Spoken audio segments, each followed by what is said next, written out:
আমার রুমের ওয়াশরুম ব্যবহার করতে মানা করেছিলাম, কিন্তু দেখলাম সে স্নান করে এসেছে। তার মুখে একটা অদ্ভুত হাসি ফুটে উঠল। যাই হোক, আমি যখন ঘুমিয়েছিলাম তখন আমার চুল অর্ধেক বাঁধা ছিল। সকালে যখন উঠি দেখি চুল খোলা এলোমেলো, তারপর বিছানার চাদর দেখে আমি হতবাক হয়ে গেলাম। আমার নাম সোনালি।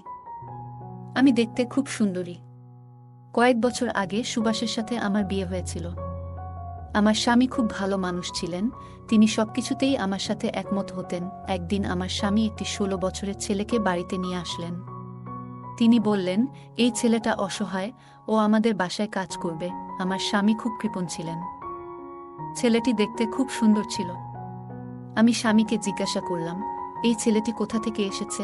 তিনি বললেন, সে আমার বন্ধুর বাড়িতে কয়েক মাস কাজ করেছে, কিন্তু এখন সে বিদেশে যাচ্ছে। আমার স্বামী বললেন, ছেলেটা আমাদের বাসায় দুবেলা খাবে এবং যা বলবে তাই করবে। আমি বললাম, আমাদের ঘরে তো থাকার রুম একটাই আছে। ছেলেটা কোথায় থাকবে? তিনি বললেন, চিন্তা করার দরকার নেই, ও ড্রয়িং রুমে থাকবে। আমি বললাম, ঠিক আছে। ছেলেটি খুব শান্ত ছিল। আমি প্রতিদিন ভোরে তাকে ডেকে দিতাম। সে চুপচাপ অনেক কাজ করত এবং সারা ঘর নিজেই পরিষ্কার করত। আমি তার জন্য নাস্তা তৈরি করে দিয়েছিলাম এবং সেও চুপচাপ খেয়েছিল। আমি জিজ্ঞাসা করলাম, তুমি কি কথা বলতে পারো? তিনি বললেন, জানি না। তারপর তিনি বললেন, আমি যখন চোখ খুললাম তখন আমি এতিমখানায় ছিলাম। আমার বয়স যখন 5 বছর, তখন এক ব্যক্তি আমাকে এতিমখানা থেকে নিয়ে যায় এই বলে যে তার বাড়িতে কোনো সন্তান নেই এবং সে আমাকে ভালো স্কুলে ভর্তি করিয়ে বড় করবে। কিন্তু 5 বছর বয়সেই সে আমাকে ঘরের কাজ করতে বাধ্য করল। আমি ছোট ছোট জিনিস আনা, বাসন ধোয়া, মেহমানদের সামনে থালা বাসন পরিবেশন করায় ব্যস্ত থাকতাম। আমার বাকি জীবনটা এভাবেই কাটছিল। যখন সেই বুড়ো মারা গেল, তার বউ আমাকে ঘর থেকে বের করে দেয়। তারপর থেকে আমি চাকর হিসেবে কাজ শুরু করলাম। কিন্তু যেই আমাকে নিয়োগ করল, আমাকে শুধু দুবেলা খাবারের বিনিময়ে রাখল। এর বেশি কেউ আমাকে কিছু দেয়নি। আমি দুবেলা খাবারের বিনিময়ে সব কাজ করি। তার গল্প শুনে খুব খারাপ লাগলো। আমি মাথায় হাত বুলিয়ে বললাম, তুমি চিন্তা করো না, আমিও তোমাকে কিছু টাকা দেব। আসলে আমার স্বামীর বেতনও বেশ ভালো। তিনি বললেন, না, তিনি আমাকে দুবেলা খাবার দিচ্ছেন। এটাই আমার জন্য যথেষ্ট। আমার কোনো পরিবার নেই যার জন্য আমাকে চিন্তা করতে হবে এবং কেন আমাকে টাকা দিতে হবে। এজন্য আমি কৃতজ্ঞ। তার কথায় আমার হৃদয় ভারী হয়ে উঠল। আমি জানতাম না যে এই সহানুভূতি আমাকে অনেক মূল্য দিতে হবে। আমার স্বামীর কাজের সময়সূচি এমন ছিল যে তাকে প্রায়ই অন্য শহরে থাকতে হতো। কোম্পানির বস তাকে মাসে একবার অন্য শহরে 3-4 দিনের জন্য পাঠাতেন। সেই দিনগুলোতে আমি একাই থাকতাম। আমার বিয়ের 6 বছর হয়ে গেলেও আমাদের কোনো সন্তান হয়নি। ভাবলাম, এতিম ছেলে মেয়েদের সঙ্গে ভালো ব্যবহার করলে ঈশ্বর আমাকে একটি সন্তান দান করবেন। একদিন আমার স্বামী যখন অন্য শহরে ছিল, আমি রান্নাঘরে ময়দা মাখাচ্ছিলাম এবং স্কার্ফ ছাড়াই রান্নাঘরে ঢুকে পড়েছিলাম। আমি শুধু বাড়ির কাজ করছিলাম, কিন্তু বুঝতে পারিনি যে 16 বছরের একটি ছেলের চোখে এমন ইচ্ছা থাকতে পারে। আমি যখন দোপাট্টা ছাড়াই ময়দা মাখাচ্ছিলাম, তখন সে সিঙ্কের কাছে দাঁড়িয়ে বাসন ধোয়ার অজুহাতে তাকিয়েছিল। আমি আমার কাজে ডুবেছিলাম। এমন সময় হঠাৎ মনে হলো আমার সত্তাকে কেউ যেন আক্রমণ করছে। ছেলেটি কখনো আমার মুখের দিকে তাকাচ্ছিল, আবার কখনো আমার শরীরের দিকে এমন দৃষ্টিতে তাকাচ্ছিল যা আমাকে অস্বস্তিতে ফেলে দিল। তাই আমি ভয় পেয়ে গেলাম। সাথে সাথে রান্নাঘরের দরজায় ঝুলানো স্কার্ফটা নিজের চারপাশে জড়িয়ে নিলাম।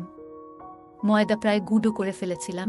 সেটি একটি বাক্সে রেখে ফ্রিজে রাখলাম এবং তৎক্ষণাৎ রান্নাঘর থেকে বেরিয়ে এলাম। আমার বিছানায় বসে ভাবতে লাগলাম, কেন এই ছেলেটি আমার দিকে তাকিয়ে আছে। তবে আমি নিজেকে আশ্বস্ত করলাম যে হয়তো এটা আমার মায়া হতে পারে। কেন এমন ভালো বাচ্চা আমাকে খারাপ চোখে দেখবে? এটি মহিলাদের প্রকৃতিতে দেওয়া হয়েছে যে তারা তাদের প্রতি নির্দেশিত ভুল অনুভব করেন, কিন্তু আমি এটাকে উপেক্ষা করলাম কারণ সে 16 বছরের ছেলে। আমি ভাবিনি যে সে এমনভাবে তার অসহায়ত্বের গল্প বর্ণন করতে পারে। কিছুক্ষণ পর ঘর থেকে বেরিয়ে দেখলাম সে সোফায় বসে আছে।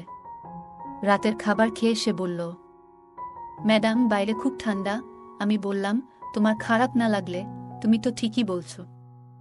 শরতের ঋতু শুরু হয়ে গেছে। সে বলল, আমি কোথায় ঘুমাবো? আমার একটি রুম আছে যেটা আমি আমার সেলাইয়ের জন্য ব্যবহার করি। সেখানে সেলাই করার জিনিসপত্র আর একটি মেশিনও আছে। আমি বললাম, তুমি আমার জিনিসপত্রে হাত দিও না। সে বলল, আমি তোমার রুমে মেঝেতে ঘুমাবো। এটা শুনে আমি চমকে উঠলাম, কিন্তু মনে হলো মেঝেতে বিছানা পেতে সে থাকতে পারে। আমি এখনো আমার শীতের জামাকাপড় বের করিনি, কিন্তু তার মুখে এক অদ্ভুত আনন্দের ছাপ দেখলাম, যেন সে খুব খুশি হয়েছে। তার বিছানাটা তুলে আমার রুমে মেঝেতে বিছিয়ে দিলাম। ঘুমানোর আগে আমি রুমের আলো নিভিয়ে দিলাম এবং ধীরে ধীরে গভীর ঘুমে তলিয়ে গেলাম। সকালে যখন আমার চোখ খুলল, মাথাটা খুব ভারী লাগছিল, হয়তো অতিরিক্ত ঘুমের কারণে। ঘড়ির দিকে তাকালাম, সকাল 8টা বেজে গেছে। সাধারণত আমি সকাল 6টায় ঘুম থেকে উঠি, কিন্তু আজ মনে হলো যেন অনেক ঘুমিয়ে ফেলেছি। তখনই আমি ওয়াশরুম থেকে পানি পড়ার শব্দ শুনতে পেলাম। বিছানার নিচে তাকিয়ে দেখলাম ছেলেটির বিছানা নেই, অর্থাৎ সে উঠে আমার ওয়াশরুমে ঢুকে গেছে। এমন স্মার্ট ছেলেটি আমার অনুমতি ছাড়াই ওয়াশরুম ব্যবহার করছে দেখে আমি হতবাক হয়ে গেলাম। আমার রুমের ওয়াশরুম ব্যবহার করতে মানা করেছিলাম, কিন্তু দেখলাম তিনি স্নান করে এসেছেন। তার মুখে একটা অদ্ভুত হাসি ফুটে উঠল। যাই হোক, আমি যখন ঘুমালাম তখন আমার চুল অর্ধেক বাঁধা ছিল। সকালে যখন আমার স্কার্ফ তুলতে গেলাম, বিছানার চাদর দেখে আমি হতবাক হয়ে গেলাম। যদিও আমি কোণে ঘুমাতাম, চাদরের অবস্থান দেখে মনে হচ্ছিল যেন কেউ সেখানে শুয়েছিল। রুম থেকে বের হয়ে বললাম, শোনো, আমি এখন পর্যন্ত তোমার নাম জানি না। সে বলল, হ্যাঁ ম্যাডাম। আমি জিজ্ঞেস করলাম, তুমি রাতে কোথায় ঘুমিয়েছিলে? আমার প্রশ্নে তার মুখ ফ্যাকাশে হয়ে গেল। সে বলল, ম্যাডাম, তুমি মাটিতে শুয়েছিলে। আমি কিছু বললাম না, শুধু তাকে চলে যেতে বললাম। তারপর আমি তাকে আবার ডাকলাম এবং বললাম, শোনো ছেলে, আমার ওয়াশরুম ব্যবহার করবে না। সে বলল, ম্যাডাম, আমার নাম বাবু। এতিমখানার লোকেরা এই নাম দিয়েছে। সে চলে গেল, আর আমি বিছানা থেকে উঠে কোমরে এক অদ্ভুত ব্যথা অনুভব করলাম। অলস বোধ হচ্ছিল এবং বিছানা থেকে উঠতে ইচ্ছে হচ্ছিল না। আমি চা বানাতে জানি, কিন্তু বাবুকে বললাম, আমার জন্য 1 কাপ চা তৈরি করো। সে বলল, হ্যাঁ ম্যাডাম, এবং সাথে সাথে আমার রুমের দরজা খুলে দিল। আমি বললাম, আজ আমি ভালো বোধ করছি না। সে আমাকে দেখে বলল, হ্যাঁ, এমন কাজই হয়। আমি ভাবতে লাগলাম, আমি কি ধরনের কাজ করেছি। আমার স্বামী অন্য শহরে যাওয়াতে মনটা খুব অদ্ভুত লাগছিল। বিকেলে যখন আমি ফোন করলাম, সে বলল, সোনালি, তোমার কি হয়েছে? তোমার শরীর ভালো লাগছে না? আমি বললাম, না, কাজ চলছে। সে বলল, আমি মিটিংয়ে আছি, পরে ফোন করব। তার কথায় আমার মন আরও ভারী হয়ে গেল। এটি একটি কাকতালীয় এবং মোহ ছিল। আমরা একে অপরের সুর থেকে জানতাম যে আমাদের সামনের লোকটি বিরক্ত কিনা। আমি একটি দীর্ঘ নিঃশ্বাস নিয়ে আমার স্বামীকে বললাম, কিছু না, গতকাল থেকে আমি অনুভব করছি একটু ভারী, আমার শরীর ভারী লাগছে। আমি খুব ক্লান্ত বোধ করছিলাম।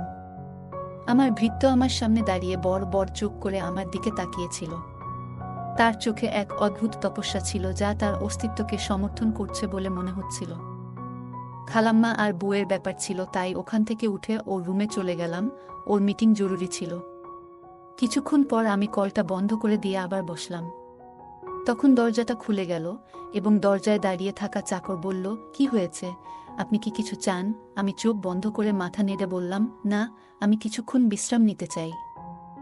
আমি আমার চোখ বন্ধ করে অনুভব করলাম যেন তিনি দরজার কাছে দাঁড়িয়ে আমার দিকে তাকিয়ে আছেন। পরের মুহূর্তে তিনি ঘাবড়ে গেলেন এবং তার মুখ গম্ভীর হয়ে গেল। সে বলল, আমার মনটা ভালো নেই, তাই তোমার মাথায় মালিশ করতে চাই। আমি খুব ভালো করে মালিশ করি। আমি তাকে প্রত্যাখ্যান করলাম এবং বললাম, তেজপাতা দিয়ে 1 কাপ চা নিয়ে আসো, হয়তো আমার মাথা ব্যথা সেরে যাবে। সে মাথা নেড়ে সেখান থেকে চলে গেল। কিছুক্ষণ পর চা নিয়ে হাজির হলো।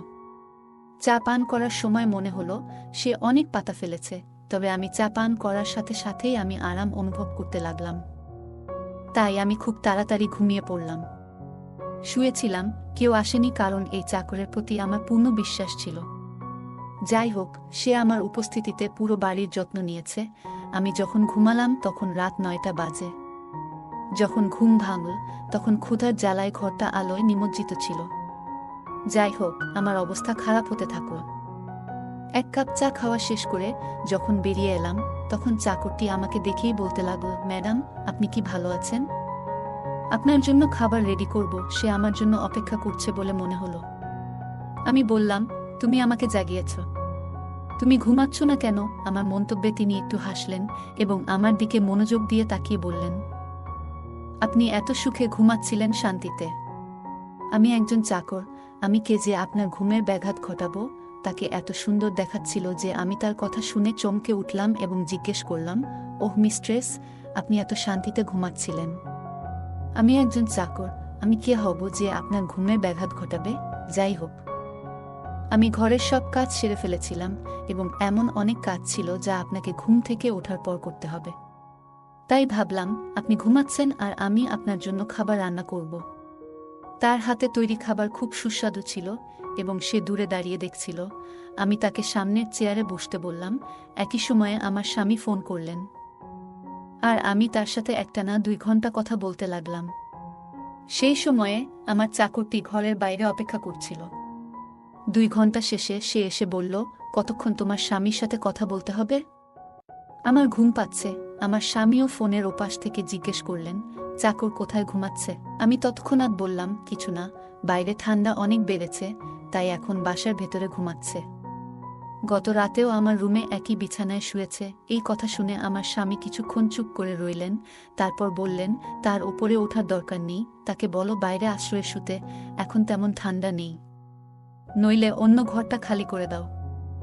আমি বুঝতে পেরেছিলাম যে আমার স্বামী ঘুমাতে যাবেন, তাই তার সাথে কথা শেষ করে আমি চাকরকে পরিষ্কার করে বললাম, তুমি এখানে লজে আছো, তোমার বিছানা কোণে বিছিয়ে ঘুমাও, আমি তোমাকে আমার ঘরে রাখতে পারবো না। তিনি একটি দীর্ঘ নিঃশ্বাস নিয়ে বললেন, ঠিক আছে, আমি তোমাকে আমার উপপত্নী মনে করি, কিন্তু তুমি আমার উপর এতটুকু প্রভাব ফেলছ। এটা শুনে আমার লজ্জা লাগলো। আমি বললাম, এমন কিছু নেই, তুমি এখানে লজে ঘুমাতে পারো, যাও, সকালে ঘুম থেকে উঠে নাস্তা তৈরি করতে হবে। এই বলে আমি আমার রুমে চলে গেলাম। এত ঘুমানোর পরও যখন আলো জ্বালালাম এবং পড়তে বসলাম, ঘুমটা আবার আমাকে আলিঙ্গনে নিতে শুরু করল। আমি ভাবছিলাম আমার স্বামী আমার পাশেই আছেন, কিন্তু যখন চোখ খুললাম দেখলাম আমার স্বামী বাড়িতে নেই। যা দেখলাম তা দেখে আমি হতবাক হয়ে গেলাম, কারণ চাকরটি আমার ঘর থেকে হাঁটছিল এবং তার শার্টটি নিঃশব্দে তুলে নিচ্ছিল। আমি হতবাক হয়ে গেলাম। যা বুঝলাম তা হলো আমার গুজবাম্প ছিল। আমার অস্তিত্ব ছিন্নভিন্ন হয়ে গেল। পরিষ্কার যে আমার 5 বছর বয়সী চাকর আমার সাথে কিছু ভুল করেছে। আমি তৎক্ষণাৎ আমার ঘরটি ভিতর থেকে বন্ধ করে দিলাম। এরপর আমি আর ঘুমাতে পারলাম না। একটা 16 বছর বয়সী ছেলে কিভাবে এমনটা করতে পারল তা ভেবে পাগল হয়ে গেলাম। পরদিন সকালে চাকরটি এল না। আমি রুম থেকে বেরিয়ে এলে সে অদ্ভুত দৃষ্টিতে তাকাচ্ছিল। আমি তাকে সম্পূর্ণ উপেক্ষা করে নিজের ঘরের কাজ করতে লাগলাম। আমি লক্ষ্য করলাম ছেলেটি কেবল বয়সে ছোট নয়, কিন্তু অভিজ্ঞতা এবং চেহারার দিক থেকে সে ক্ষুধার্ত নেকড়ের মতো দেখাচ্ছিল। আমি যখন ঘুমাতে গেলাম তখন আমি সেই ছেলেটিকে আমার ঘরে ঢুকতে দিইনি, যার ফলে আমি সারা রাত সজাগ ছিলাম। সে বলল, ম্যাডাম, আপনার এয়ার ফ্রেশনার আনুন, আমি রুমে স্প্রে করব। কিন্তু কিছু ভেবে আমি তাকে প্রত্যাখ্যান করে বললাম, আমি নিজেই স্প্রে করব, তুমি চলে যাও। সে কিছু ভেবে জায়গা ছেড়ে চলে গেল। কিন্তু সেই রাতে আমি রুমে এয়ার ফ্রেশনার ছিটাইনি, যদিও এটি আমার প্রতিদিনের অভ্যাস ছিল। আমার স্বামীও সেই রাতে অন্য শহরে ছিল। কিছুক্ষণ পর রুমের দরজা খুলল আর চাকর আমাকে ডাকতে লাগল, তুমি কি ঘুমাচ্ছ? তোমার বাবু তোমার সাথে রাত কাটাতে এসেছে। সে আমার পুরো সত্তায় নিজেকে দেখাতে শুরু করল। ঠিক সেই মুহূর্তে দরজাটা ধাক্কা দিয়ে খুলে গেল এবং আমার স্বামী সেখানে ঢুকলেন, কিন্তু চাকর তার জামাটা খুলে ফেলেছিল। হঠাৎ মনিবকে সামনে দেখে সে ঘাবড়ে গেল। আমিও সাথে সাথে উঠে বসলাম। আমার স্বামী আমাকে আর চাকরকে দেখে আঁতকে উঠল। আমি তখনই আমার স্বামীকে বললাম, আমি সেই সব নারীদের মধ্যে একজন নই যারা সঠিক সময় না পাওয়ার পরের মুহূর্তে ঘরে ঢুকে চাকরকে জড়িয়ে ধরবে। আমার স্বামী ওকে চড় মারতে লাগলেন আর বলতে লাগলেন, থালায় তুমি খাও, আমি তোকে ঘরে এনেছি তোর উপকারে, কিন্তু তুই আমার ঘরেই এসব শুরু করলি। তিনি প্রথমে অস্বীকার করতে থাকলেন, কিন্তু যখন আমার স্বামীর ভারী চাপ তার উপর পড়ল তখন তিনি কাঁদতে শুরু করলেন এবং যা বললেন তা আমাদের কল্পনাতেও ছিল না। তিনি বললেন, আমি এতিম, যে আমাকে তার বাড়িতে নিয়ে গিয়েছিল সে আমাকে চাকর বানিয়েছিল, কিন্তু সে আমার সাথে অন্যায় করত। সে আমার শরীরকে অনুচিতভাবে স্পর্শ করত, আমার আবেগ নিয়ে খেলা করত। আমি তার চাকর ছিলাম এবং আমাকে নবাবের মতো মারধর করত এবং হুমকি দিত। তিনি আরও বললেন, সে আমাকে এই কাজটি করতে বলেছিল এবং আমি করতাম। সম্ভবত এই কারণেই আমি সময়ের আগেই যুবক হয়ে গিয়েছিলাম। আমার ভিতরে নিসওয়ানির প্রতি আকর্ষণ বাড়তে থাকে। ওস্তাদ আমার সাথে প্রতিটি নোংরা কাজ করেছে যা একজন পুরুষের মধ্যে ঘটে। অতঃপর যখন আমি সন্তুষ্ট হলাম তখন তারা আমাকে বাড়ি থেকে বের করে দিল। আমি যখন আপনার বাড়িতে এলাম তখন আমি ধৈর্য ধরতে পারতাম না এবং তখন আমি এয়ার ফ্রেশনারের ওষুধ মেশাতাম। সুগন্ধ পেয়ে আপনি যখন ঘুমিয়ে পড়তেন তখন আমি রুমে আসতাম, ততক্ষণে সেই সুগন্ধ কমে যেত। মিস্ট্রেসের সাথে আমার শরীরের খিদে মেটানোর পর আমার শরীরে খুব ভালো লাগত। তিনি কাঁদছিলেন এবং আমার স্বামীর কাছে ক্ষমা চেয়েছিলেন।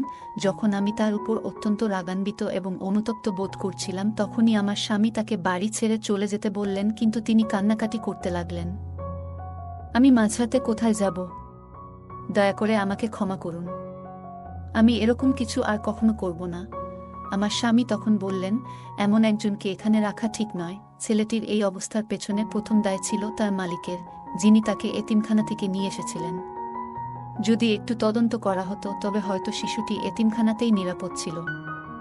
সেদিন রাতে ছেলেটিকে গেটের কাছে রেখে দিলাম এবং পরদিন সকালে তাকে পুলিশে সুপর্দ করলাম। তাকে কারাগারে রাখা হলো যাতে তার শারীরিক প্রশিক্ষণ ও স্বাস্থ্যের উন্নতি হয় এবং ভবিষ্যতে সে একজন ভালো মানুষ হতে পারে। যাই হোক, আমি কখনোই আমার স্বামীকে জানাইনি কতবার ছেলেটি আমার সাথে যৌন মিলন করেছে। তিনি আমাকে অনেক সমর্থন করেছিলেন। আমাদের মধ্যে প্রেম ছিল, কিন্তু আমি বিব্রত ছিলাম। আমার স্বামী বলেছিলেন, এটি তোমার দোষ নয়, আমারই উচিত ছিল ভালোভাবে তদন্ত করে চাকরকে নিয়ে আসা। যদি আমি তাকে এখানে না আনতাম তাহলে এই সব ঘটত না। যাই হোক না কেন, যা হয়েছে তা হয়েছে। আমি এখন থেকে খুব সতর্ক থাকব এবং কাউকে জানতে দেব না। গল্পটা কেমন লাগলো জানাতে ভুলবে না। তোমাদের সাথেও কি এমন কোনো ঘটনা ঘটেছে? যদি ঘটে থাকে কমেন্ট জানাতে ভুলবে না।